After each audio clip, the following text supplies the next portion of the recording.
Jadi Islam mengatur dengan sangat sederhana sebenarnya ya konsep-konsep hidup sehat. Dan kalau kita lihat Indonesia ini kaya banget dengan rimpang. Ya, rimpang itu apa? Oh sebentar, saya mau ceritain. Sengaja saya bawa supaya kadang-kadang kita butuh apa ya sumber lain. Saya baca buku ini. Buku ini judulnya Longevity Solution. Jadi buku ini yang mengarangnya dua dokter di Amerika. Namanya Dr. James Dinnick sama Jason Fung. Buku ini menceritakan tentang riset mereka, tentang klinik mereka yang mereka mengobati orang-orang sebagian besar itu diabetes. Dengan apa? Dengan puasa.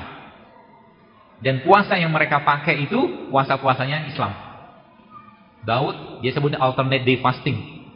Puasa Daud, kemudian dia 5-2 fasting. 5-2 fasting itu 5-2, berarti Senin Kamis. Kemudian 3 days a month.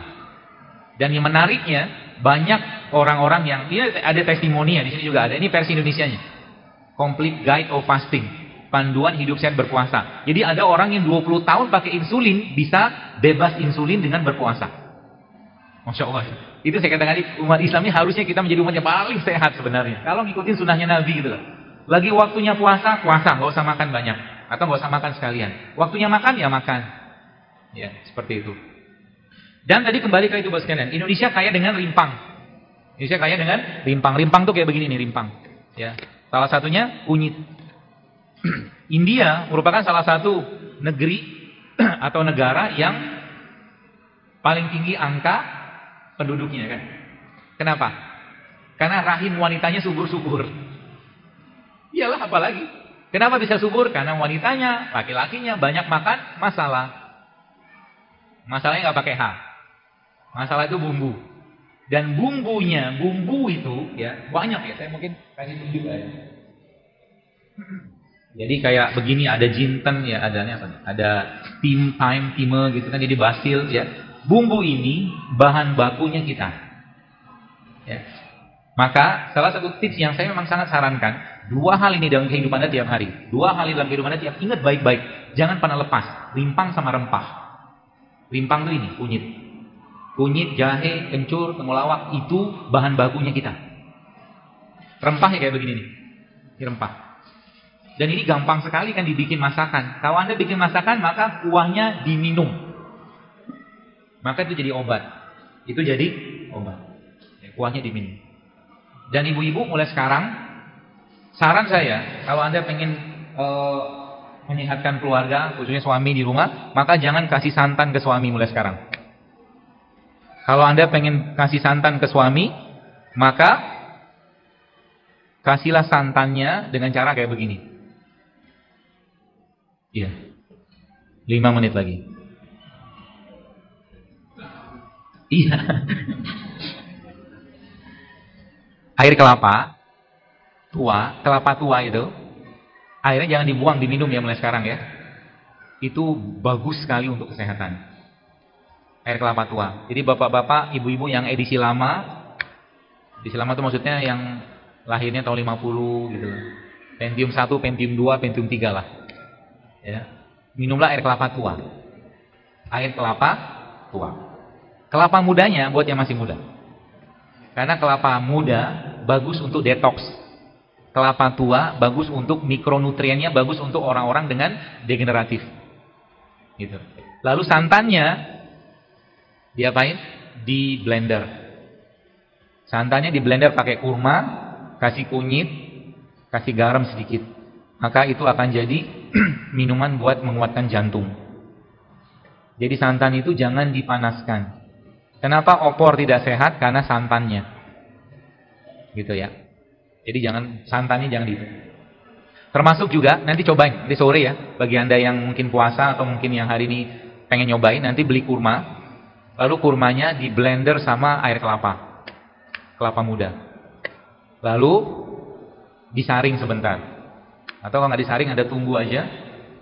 Itu akan jadi detox yang paling baik untuk pencernaan kita. Air kelapa muda di blender sama kurma. Ya. Murah kan? Murah. Beli air kelapa paling 5.000 lah. 10.000. Ya. Beli kurma mungkin yang box-box kecil ya, saya kira mungkin 10.000, 20.000 dapat sih insya Allah. Ya, seperti itu. Kemudian kenalilah Bapak sekalian.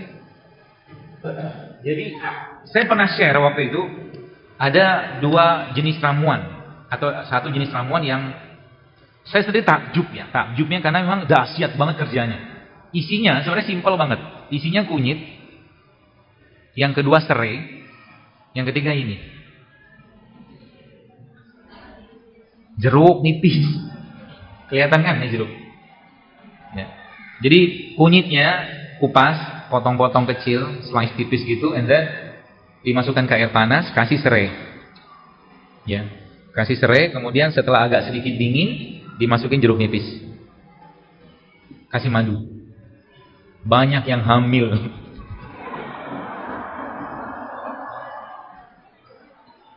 Banyak yang hamil gara-gara itu. Terus nanti yang sudah tua gimana, jadi hamil juga? Ya enggak juga lah, udah menopause mau diapain?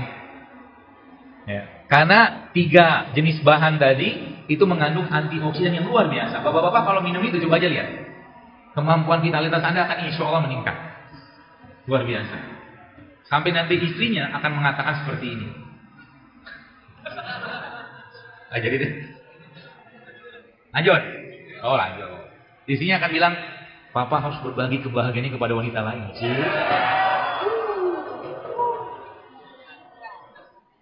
Kalau berani. Ya. Kalau mau nikah aja Pak. Nikah lagi maksudnya. Jadi tadi apa? Kunyit, jeruk nipis sama serai. Malam mau tidur minum jahe sama pandan. Ya. Jadi Anda harus punya ramuan atau mungkin minuman-minuman yang Anda mulai rutinkan tiap hari. Kalau saya pribadi memang tidak mengkultuskan. Jadi kalau kadang-kadang ada infus water, saya bikin infus water. Kadang-kadang ada jus, saya bikin jus. Kadang-kadang air putih gitu. Air putih, madu udah cukup. Tapi minimal tiap hari harus ada makanan-makanan begini yang masuk ke badan. Maka bapak-bapak kalau Anda kerja mulai sekarang, di rumah juga dibikin infusan. Dan infusan bapak sekalian, khususnya ibu-ibu nih. Ya, time out. 1 menit lagi. Infusan, hati-hati dengan beberapa jenis rempah. Contoh. Kayu manis. Kayu manis itu dia bisa menurunkan gula darah dengan cepat. Jadi kalau ibu-ibu atau bapak-bapak nginfus pakai kayu manis, habis minum itu keliengan, stop. Kemungkinan gula darah Anda turun. Ya. Jadi setiap sayuran atau rempah itu atau rempah terutama dia punya karakter sendiri. Ya. Punya karakter sendiri. Maka jangan kita. Jadi kalau memang nggak cocok jangan makan. Banyak pertanyaan. Ya, nggak cocok, jangan dimakan. Ya. Dan mulai sekarang, pahamilah tubuh Anda, komunikasilah tubuh Anda, berkomunikasilah dengan tubuh Anda lebih sering dan lebih intens. Ya. Kalau lagi sakit, jangan langsung minum obat. Herbal sekalipun nggak usah. Mungkin Anda butuh istirahat. Mungkin Anda butuh tidur. Mungkin Anda cuma butuh air putih. Mungkin Anda butuh cuma air hangat. Mungkin cuma butuh madu. Nggak usah langsung makan obat. Ya. Apalagi nanti ya, terakhir ini. Terakhir. Banyak orang bilang herbal itu kerjanya lama. Baik, saya ceritakan rahasianya. Dalam satu kunyit ini Bapak sekalian, banyak sekali bahan aktifnya. Dan bahan aktif pada kunyitnya atau rimpang kayak begini itu kuantitinya itu dikit banget. 0,00 sekian gitu. Tapi banyak dia. Satu kunyitnya mungkin sekitar 10-20 lebih jenis bahan aktifnya di sini ya, selain kurkuminnya. Maka ketika orang itu sakit, ketika orang itu sehat, dalam kondisi sehat, si bahan-bahan tadi itu patroli. Membersihkan. Ginjal dibersihkan, lambung dibersihkan, darah dibersihkan. Oke? Dalam kondisi sehat, maka tubuhnya sudah terbiasa dengan ini. Dan dalam kondisi dia sakit, orang itu sakit, maka beliau ini kerjanya spesifik. Kalau yang tadi membersih-bersihkan, yang ini langsung dia perannya memperbaiki kondisi tak seimbang. Maka sering saya sampaikan, kalau Anda sudah biasa hidup sehat, jangan di-cheating. Ya, sebab apa? Nanti imbasnya apa? Imbasnya kalau sering banget cheating, dia tidak akan bisa banyak berperan. Contoh, kalau saya pusing kadang-kadang saya cukup minum jahe, kasih madu, kasih garam sedikit, sudah hilang pusingnya. Karena badannya relatif bersih dan si jahenya tadi langsung bertugas di tempatnya gitu. Paham maksudnya ya? Seperti itu.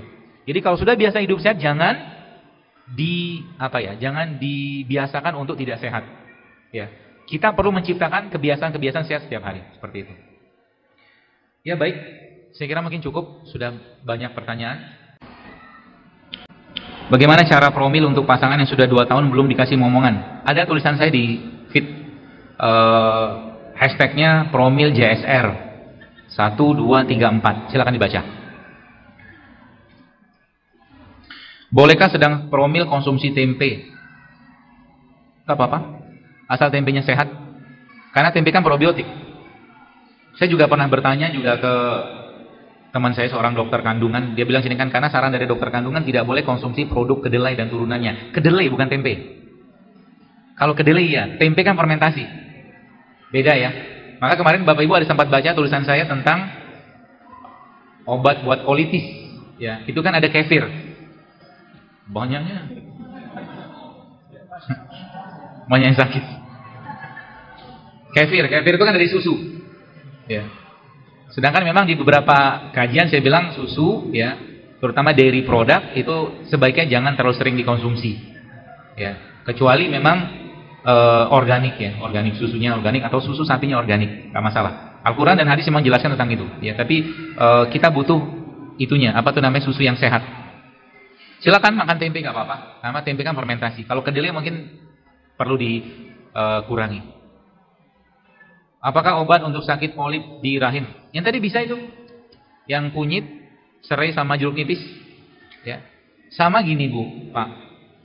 Kalau Anda mau ngobati diri Anda, ada satu kalimat begini: if you want to cure someone, kalau Anda pengen ngobatin seseorang atau diri kita, ask them to stop what make them sick. Suruh mereka menghentikan apa yang bikin masalah gitu loh. Sekarang gimana mau sehat? Pagi siang malam nggak ada perubahan di makanannya. Sayangnya, ya, kita kalau mungkin berobat gitu kan, baik ke dokter atau mungkin ke herbalis sekalipun, kadang-kadang tidak ada nasihat-nasihat berhubungan dengan nutrisi. Sedangkan sekarang, saya lagi kebetulan ini lagi ada case yang saya tangani juga sama guru saya juga, karena case-nya cukup berat. Ada seorang anak-anak umurnya 8 tahun sampai 9 tahun gitu. Badannya itu seperti lumpuh, nggak bisa gerak. Itu ternyata sekarang ada pemeriksaan. Jadi pemeriksaan untuk ngecek gen mana yang bermasalah. Itu ada. Ya, namanya nutrigenomic test. Jadi nanti ketahuan gen mana yang rusak, yang bermasalah, nanti dari situ, dari yang rusak-rusak tadi itu nanti kita coding. Codingnya itu maksudnya dicari dari bahan baku sumber sayuran, buah atau apa segala macam yang menyesuaikan, bisa untuk bahan baku perbaikan gen tadi, itu bisa. Namanya nutrigenomic test. Gitu, bisa. Makanya hati-hati banget bagi Anda yang maaf belum menikah, ya. Jangan sampahi badan, sebab nanti gennya ketika ketemu dengan pasangannya, kalau sudah sama-sama codingnya bermasalah, sudah sama-sama cacat gennya, susah punya anak, serius. Jangan nyampah mulai sekarang. Jadi kalau kita sekarang mau berpikir bagaimana menciptakan generasi emas Islam yang sehat-sehat ke depan, Bapak Ibu juga di rumah mulai sekarang jangan berikan makanan atau asupan yang tidak sehat ke keluarga. Jangan. Dan Anda harus ngasih contoh. Ya. Saya pernah, anak saya yang terakhir itu umurnya 2 tahun. Saya tidak tahu ini anak dapat ilham dari mana. Dia sekarang bisa makan tempe mentah. Mungkin karena bapaknya, ayahnya sering ngomong tempe gitu kan. Allah kasih ilham sama dia untuk makan tempe, dan dia makan dengan sangat lahap. Lagi satu anak saya, anak yang ketiga, itu pernah satu malam saya makan semangka. Semangka itu saya buka gitu kan, saya belah tengahnya, lalu saya makan, saya kerok aja pakai sendok. Paginya, siangnya di pulang sekolah, dia melakukan hal yang sama. Terus ditanya sama ibunya, kenapa kamu makan semangka seperti itu? Karena ayah semalam makannya begini. Itu kan namanya coding. Ya. Nanti juga makan semangka, ibu bapak sekalian, pernah nyoba memblender semangka di semangkanya nggak? Cobain deh. Pakai hand blender, jadi semangka yang gede gitu, dibolongin tengahnya, ya, hand blender kayak gini.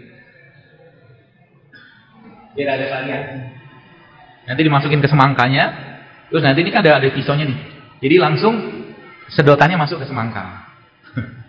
Ada variasi minum makan semangka gitu. Seperti itu. Ustaz mau tanya, bolehkah kita makan nasi merah? Siapa yang ngelarang? Nasi merah boleh. Nasi merah, nasi hitam, tidak masalah. Singkong, ubi-umbian, itu yang sehat. Coba kita belajar dari orang tua kita zaman dulu. Mereka kalau dulu ya sarapan mereka pagi ubi rebus, singkong rebus, pisang rebus kan gitu kan? Betul nggak Pak? Minumnya apa Pak? Teh tawar. Ya kan? Dan panjang umur mereka. Nggak ada. Ayah saya umurnya 82 tahun. Semoga Allah jaga beliau. Mungkin sampai detik ini tidak pernah nyentuh pizza sama sekali. Sosis gitu nggak makan dia. Ikan pun dia milih ikannya. Nggak semua ikan dia makan. Tapi Masya Allah, saya ngelihat wajahnya beliau dibandingkan dengan dua adiknya, lebih tua adiknya dua tadi. Padahal dia paling tua sekarang. Ya, karena emang sering dia bercanda, ya ketawa gitu loh. Asik. Saya sudah menghindari nasi dan gula sejak pasca stroke, makan jus pisang, pepaya dan sereal setiap hari. Pertanyaannya, suplemen yang terbuat dari buah-buahan dan sayuran, ada merek tertentu sebutin, saya nggak usah sebutin, dan bahkan tanaman organik itu bagus nggak? Kalau bahan bakunya kedelai jangan. Kalau saran saya sih. Kalau bahan bakunya kedelai jangan, karena kedelai terusnya bagi laki-laki kalau konsumsi terus-menerus kurang baik. Kalau saya ya, kurang saya sarankan. Atau Anda kalau stroke kayak begini, coba makan ini nih. Ya. Makan pisang, blender pisang, campurin dengan bawang putih. Pisang matang ya. Bawang putih dikit aja. Ya.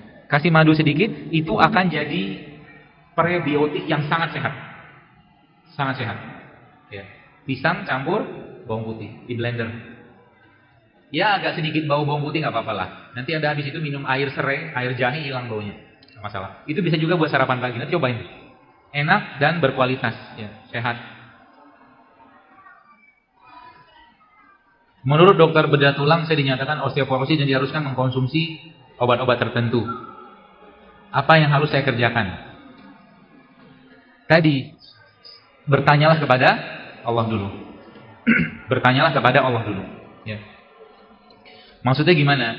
Sering kali sekalian, saya mendapatkan banyak orang-orang yang subhanallah, ketika mereka sudah kembali kepada Allah, maka Allah sembuhkan mereka dengan sangat mudah. Dengan sangat mudah.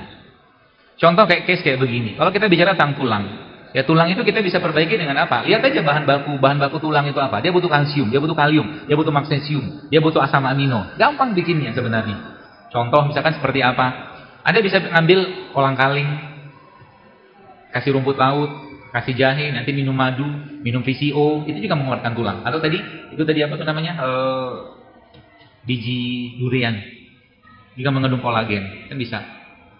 Ya. Atau juga minum air kelapa. Air kelapa merupakan salah satu minuman air yang sangat tinggi asam aminonya. Dan asam amino itu pembangun badan kita. Gen kita isinya asam amino. Jadi bisa pakai itu juga bisa. Jadi di rumput laut ada jahe, ada kolang-kaling. Itu bisa dijadikan minuman harian tiap hari dan makanlah makanan-makanan yang tinggi kalsium. Contohnya apa? Brokoli. Kalau mau browsing aja. Brokoli atau kale. Kale itu juga termasuk yang tinggi kalsium. Bisa makan itu. Kita sampai jam berapa ya? Kok nggak time out lagi?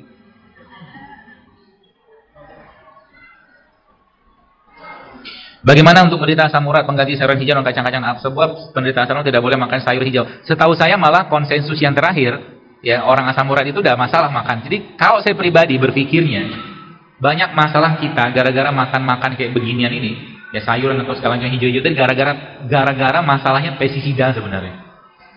Kalau Anda makan sayurnya organik, aman. Gak ada masalah, dalam jumlah yang cukup. Ya, dalam jumlah cukup tidak bulan, insya Allah aman. Tapi kalau seandainya memang Anda perlu dibersihkan dulu badannya, ya salah satu cara yang paling mudah adalah dengan cara didetox. Detox paling gampang dengan cara apa? Rempah. Jadi Anda yang asam urat ini, stop dulu yang bikin asam. Yang bikin asam apa? Nasi bikin asam, gula bikin asam, tepung bikin asam, minyak bikin asam. Stop dulu itu semua.